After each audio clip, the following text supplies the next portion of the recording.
Star hospital సుఖీభావ్కు తిరిగి స్వాగతం. ఇప్పుడు మీ ఆరోగ్య సమస్యలకు మా డాక్టర్లు అందించే సమాధానాల మాలిక సమస్య సలహాను చూద్దాం. వరంగల్ నుంచి కుమారి ఇలా అడుగుతున్నారండి. నాకు 38 ఏళ్లు, 2 ఏళ్లుగా రక్తస్రావం అవుతుంటే డాక్టర్ని సంప్రదించి మందులు వాడాను. సమస్య తీరలేదు. చాలా మంది డాక్టర్లని సంప్రదించాను. కొందరు పెద్ద ఆపరేషన్ చేయాలి అని అంటున్నారు, కొందరు మందులు వాడితే సరిపోతుంది అంటారు.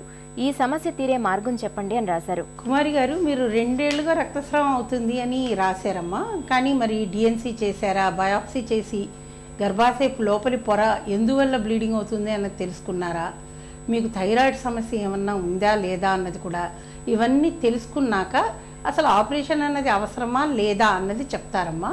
అంతేకాని ముందరే మందులు వాడాలా, పెద్ద ఆపరేషన్ చేయించుకోవాలా అన్నది సమస్య కాదు. అసలు కారణం ఏంటి ఇలా రక్తస్రావం అవడానికి అని తెలుసుకోవడం చాలా ముఖ్యం తల్లి.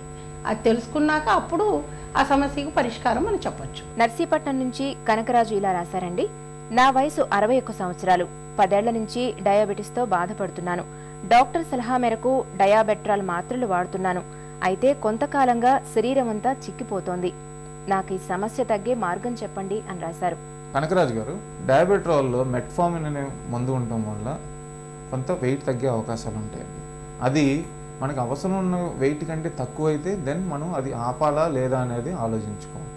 లేదు మనకి హైట్కి సరిపడా వెయిట్లోనే ఉన్నాము, తగ్గినా కానీ అంటే మనం దాని గురించి వరి అవ్వాల్సిన అవసరం లేదు. ఒకటి.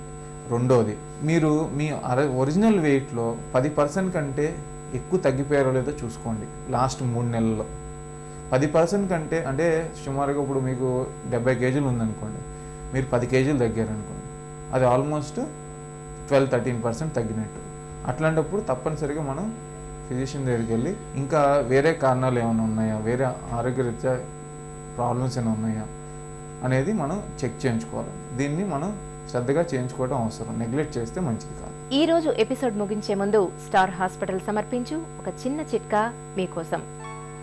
దగ్గు కఫం బాధిస్తున్నప్పుడు ప్రతినిత్యం ఉదయాన్నే పరగడుపున తేనె నిమ్మరసాలను సమపాళ్లలో తీసుకుని గోరువెచ్చగా చేసి తాగుతూ ఉంటే మంచి ఉపశమనంగా ఉంటుంది. మీకు ఏమైనా ఆరోగ్య సమస్యలు ఉంటే వెంటనే మాకు రాయండి. మా చిరునామా Sukhibhava, ETV 2, Ramoji film city, Hyderabad 501512 లేదా sukhibhava@etv.co.in కు మెయిల్ చేయండి.